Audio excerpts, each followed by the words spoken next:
YouTube, welcome back. This is your girl Kat. I am back with another video today, and today I am going to be talking about how adoption has shaped my adult relationships.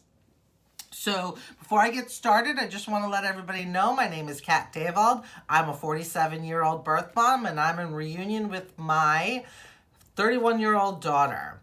Sometimes I always forget, So today, I really wanted to get into why I basically never got married. I never had other children. I am very independent and solo, and I'm a cat mom, crazy cat lady. That would be me. My name is Kat. I have cats. I actually have a cat tattoo. I'll show you. I don't know if you can see it. I got that. It's my only tattoo, and I won it. Quick little story. When I was bartending at the Holiday Inn here in downtown, where I live, one of my regular customers was a couple of tattoo artists from a shop down the road.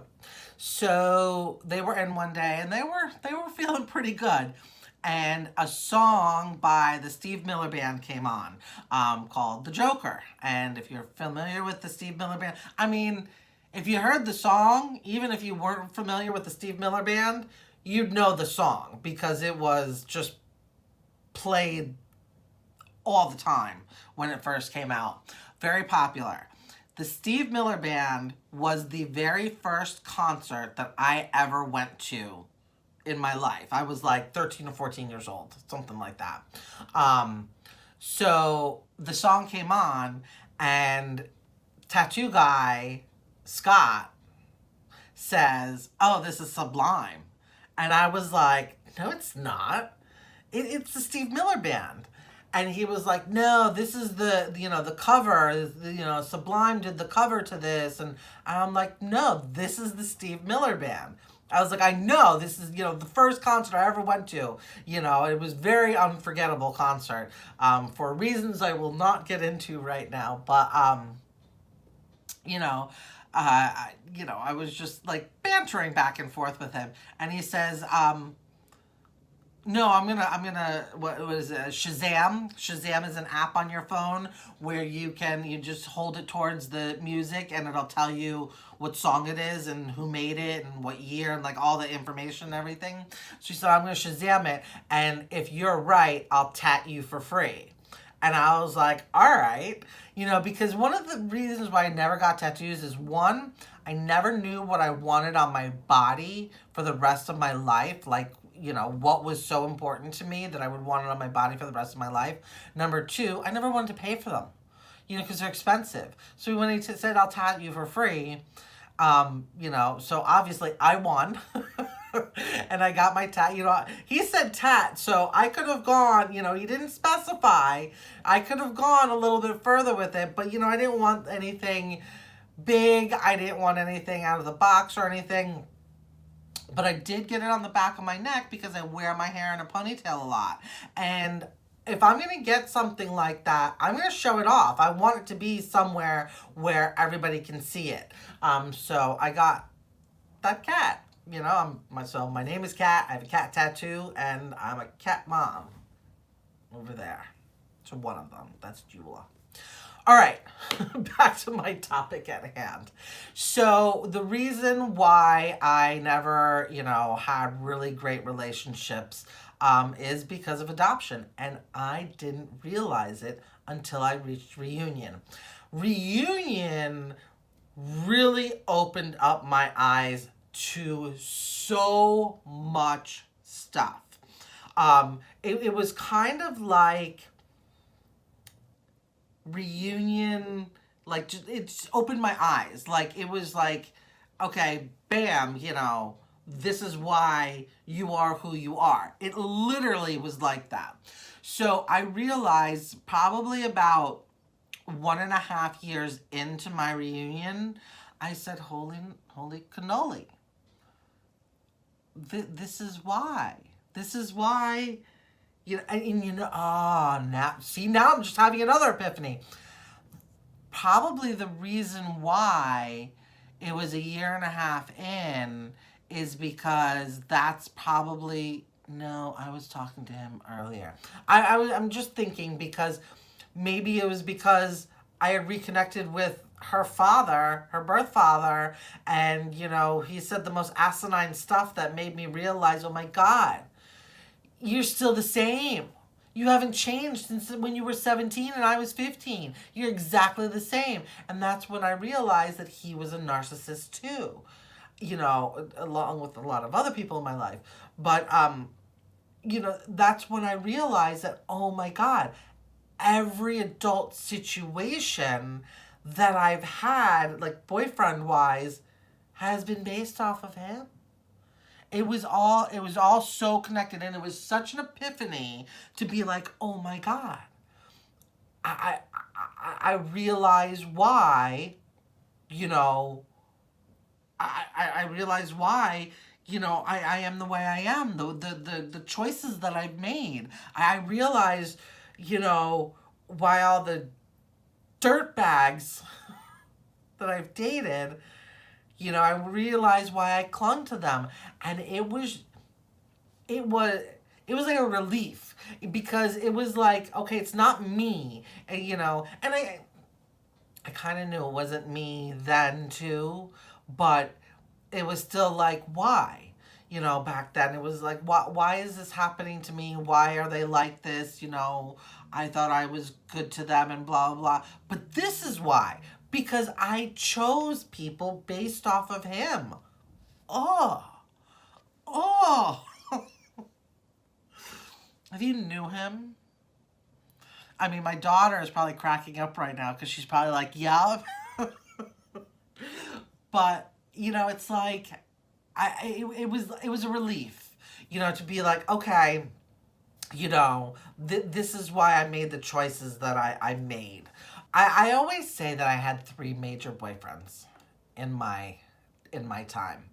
But one of my close friends, I was talking to her the other day, and I think I might have mentioned this in another video. But she was like, well, what about Eric? And I was like, well, he wasn't that important. Like, I don't count him. Like, he's not that major. She was like, you moved to Florida with him. I mean, you kind of have a point. But it was short-lived. He was down there with me, and then, he left after a few months and went over and visited our friend on the other side of the freaking state, so he wasn't around, and we weren't together that long. It was like, year and a half, 2 years, something like that. It was so I don't even count him. But he was good to me. He was just, and he's still like this too. He was very, how do I explain it? He was the type of guy or person who, I want to say jack of all trades, but master of none. But he's not even a jack of all trades. He just tries. And he's a big liar. A big liar. Like, I mean, an embellishing liar. Like, he said something along, my friend told me she talked to him recently, and he said something along the lines of, he was asked to be the chef for Donald Trump. Or something crazy like that. And he would try everything. Like, he bought and sold baby alligators for a minute. Like, he was a animal rescue. He was a tow truck driver for, 6 months. Like, he tried everything. Like, snake oil salesman. That's who he was. And he still is till this day. That's exactly how he is. And we didn't fall out bad. It was just, he left, and I was like, I'm over and done with it. So it wasn't like an abusive type of relationship. I wasn't happy that he had left when I was in Florida living by myself and I had to do it all on my own. I ended up having to come back because I couldn't do it on my own at 18. But, you know, so I don't even count him. But, you know, it's kind of along the same lines.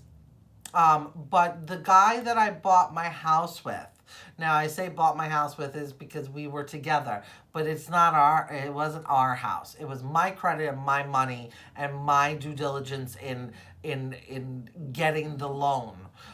He kind of helped me pick it out and then he helped fix it up, but you know, that was it. But he was a jerk.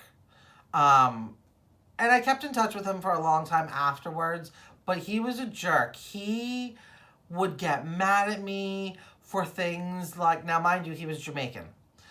So he would get mad at me for things like frying fish in the house because it leaves a stink.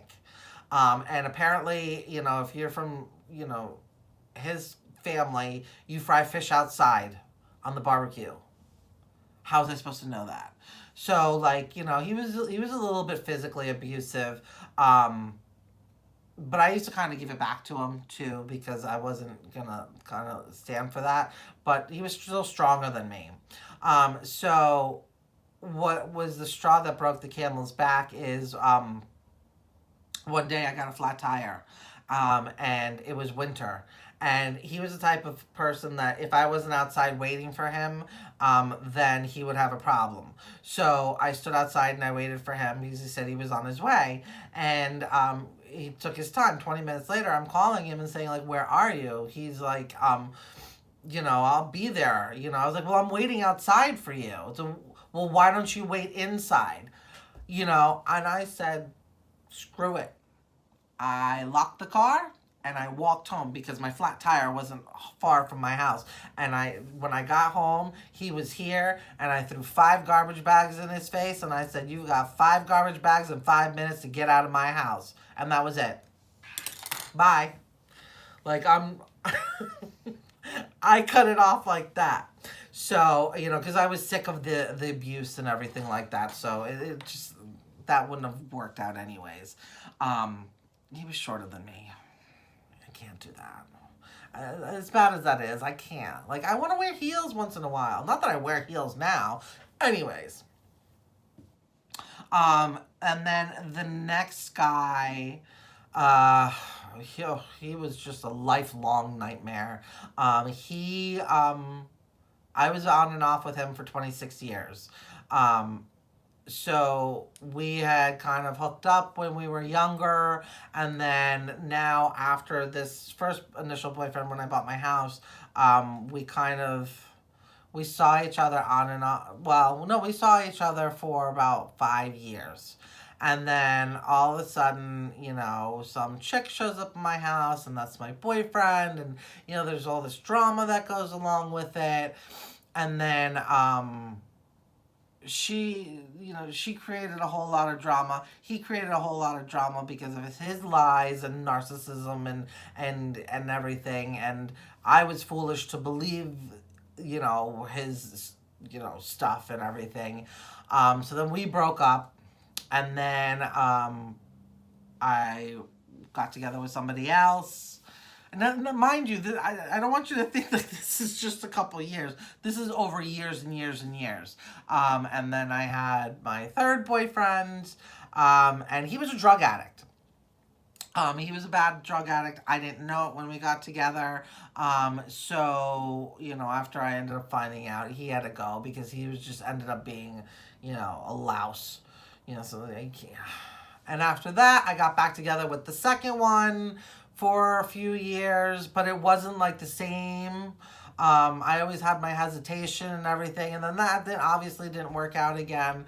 And after that, I've basically been single. You know, I really haven't had a desire to date. You know, I tried some internet dating and you know, but it's, oh God, it's so much work. And it was just hard. And then, trying to meet people when I bartend, I was a bartender at night. So when am I going to meet people? Like, let's go out for lunch on a Monday or a Tuesday. Like, everybody's at work. So I kind of just left it alone. And now I'm really, really, really content. And I realized that maybe I'm not meant to be in a relationship because some people aren't. And I'm perfectly happy. Like, I have friends. I'm not lonely. I like sleeping alone. I have my cats. I have, people that are in my family. I have friends. I'm fine. So I'm very, very content in my relationship status right now. And I don't ever think I really want to, um, you know, be with anybody. I mean, I'm not interested in having a relationship. It's not, some people are like, oh, I'm lonely and everything. Not me. I'm good. So, anyways, so these relationships, I mean, one was abusive, one was a narcissist. The second one, he was bad narcissist.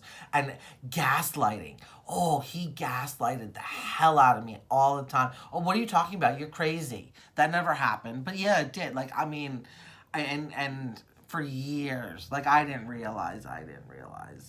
And now I do. And every once in a while, he'll text me and try to, oh, no, go away. And then the third one was a drug addict. So I've had some winners. But I've realized that me making these choices are all because of my daughter's birth father. Because he was super narcissistic and abusive. Not physically abusive, but mentally abusive. No, not even verbally. Like, he would, he was just mentally abusive. I'm 15 years old and I just had your baby and I gave her up for adoption. He would ghost me, he wouldn't show up, and I would be sitting there and just depressed, and I've already got depression because I've given my daughter away, and then I've got postpartum depression. So, and then that on top of it, like, it was bad. And then he did things to me, like, when he found out, he completely changed when he found out I was pregnant. He did things to me, and I'm going to go into more of this when I do my story, like, he made me climb through his bedroom window rather than going in through the front door, so that nobody would see me pregnant. Because not only they didn't see me up until this point, I mean, 7 months, I was out to here, gained 90 pounds. He put me in the closet when his mother was coming so that she wouldn't see me. It was just really abusive, and he's still the same way, because when I talked to him, he was very, very gaslighting. Like I remember him saying to me, well, we were both kind of, already over the relationship. No, we weren't. No, we weren't at all. No, you were. You moved on. Because I guess to him moving on and finding the new chick, that, justified him treating me the way he treated me or whatever. I don't even know. So yeah, so he was gaslighting me still to this day. Oh,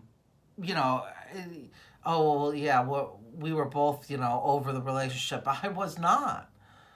I loved you. I was trying to, talk to you, and I still wanted to, be with you afterwards, and he just completely dumped me and everything. It was horrible. He was horrible. Horrible person, and he still is. He still is. For reasons that I am not going to say right now. Maybe in the future.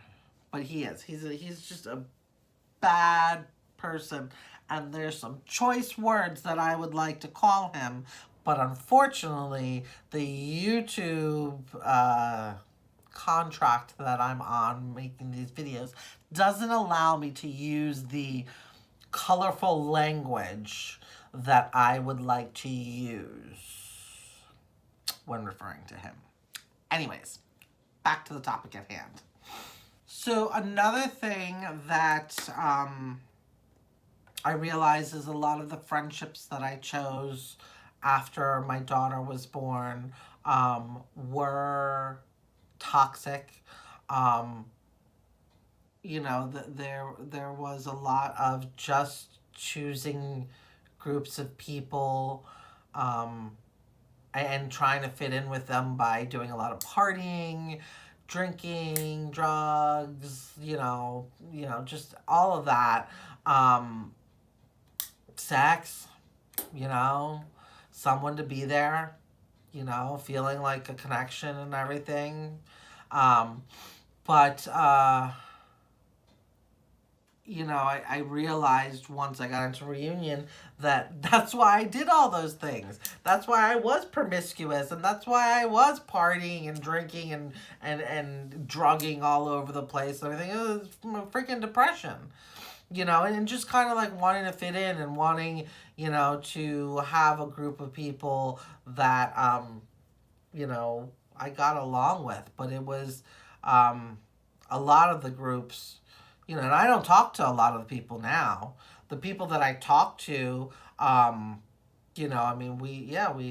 partied and stuff, but they've been there, so, I'm not talking about them. I'm talking about the groups of people that, I hung out with for a year or two and then, never talked to them again.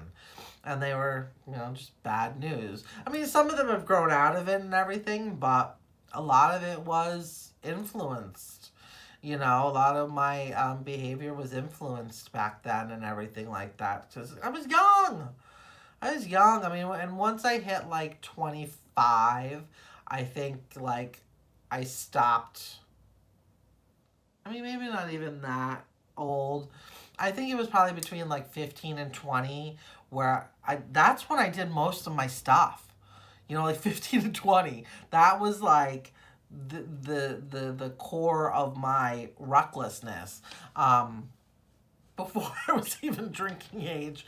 And then after that, I mean, I still drank and I still partied, but I also held responsibilities a lot more than I did from before. So, yeah, I mean, I realized that all of this, everything that happened, was because of, adoption and how it happened and how I was treated by everybody, even not even just baby daddy, but my family, my mom and my dad, my sister, school, the nurses at the hospital and the doctors and like all of that. Like it's all the reason why I became the person that I was and that I was such a miserable person. Oh, I was horrible. Oh. But I mean, I realized I realized that, I kind of like knew I was being a bitch back then, but like, it was like, it's just the feeling. And I always think about this, so first of all, it's a really uncomfortable feeling. Just you have this like anxiety, and I guess it's anxiety. Like, I don't even know because I can't even describe it. It's just like this feeling inside, like kind of like a tightness, and then you're just uncomfortable and you don't want to deal with anything and you just want, you want to leave the situation and everything. But one of the other big things that I felt, my body felt very acidic. And I don't know if you've ever had this feeling before, but it's not just my stomach, like when you have to burp or when you have acid reflux. It's not even that. Like, your body just feels really acidic. I don't know. It's a weird feeling. I don't get that anymore, though. But this was back then. I got that a lot. So, yeah. I mean, at least I've realized it now. And I mean, it was so refreshing to realize it because it's like, okay, it was kind of like then I started to have the ability to set boundaries because now I'm you know, I don't want to say healed, but now I'm like, yeah, I have this realization that, you know, half of the reason why all of this stuff happened to me is because I didn't set boundaries. I wasn't strong enough to set boundaries. So now it's great because I'm setting boundaries for myself. I won't allow things like that to happen. And it'll be a cold day in hell if I allowed something like that to ever happen to me again. I won't do it. And that's part of the reason why I don't run a relationship again either. It's because it's part of my boundaries. And then I started to cut toxic people out of my life, like my sister. Like she was just bad influence. No, not even a bad influence. The gaslighting she did and the cruelty of just how she was. And she, she makes it seem like I'm the bad one. This is what she's done my whole entire life. She's always made it seem like I'm the bad one, when in actuality, my actions are just a repercussion of how she's always treated me. So, like, and I remember when we were younger, she's like, well, my therapist thinks it's a good idea if you come in and we try to work things out. This was years and years and years ago. And I was like, all right, I'll come. Never once did I go. Because she knows that if I went in and told my side to the therapist, that it would be a whole new life. It's like, oh, well, haha, you're the one that's making her feel this way. So that's why she's coming back at you like that. So cutting toxic people out of my life has been very important to me. And honestly, lastly, I just stand up for myself a lot more. Kind of like with this channel, like things like this need to get out there, because there are a lot of women who are birth moms like me, or just in the position, maybe not even birth moms, but they had some type of traumatic life event, where they've let themselves be walked all over like a doormat, just like I have. And they need to hear this, that, it's okay, and it's okay to heal, and it's okay to move forward, and it's okay to start setting boundaries. But I won't allow myself to be taken advantage of anymore. I just won't. So, it's been eye-opening, and to realize that my adoption trauma is what is actually shaped my relationship was refreshing, because then it just came down to it not being all me. It's not me. So, and that's it, I guess, for today, YouTube. I mean, I wanted to share that because I think it's important. So with that said, YouTube, I think I'm going to end the video here. And, if you have a comment or a question, please let me know. I'm available on Facebook and on Instagram. I think I have to add my Facebook down below. But, come join me in the birth mom groups. There's a lot of great support there. I'm in there as much as I emotionally can be. I try to give support to people and, stuff like that. So come join us. And if you're not a birth mom and you're watching this because you've had other type of trauma, find a support group. Facebook is great for groups and support groups and that type of stuff. So there's something for everyone on there. Okay? So that's it for this video. Take care, YouTube. It's nice to see you. Bye-bye.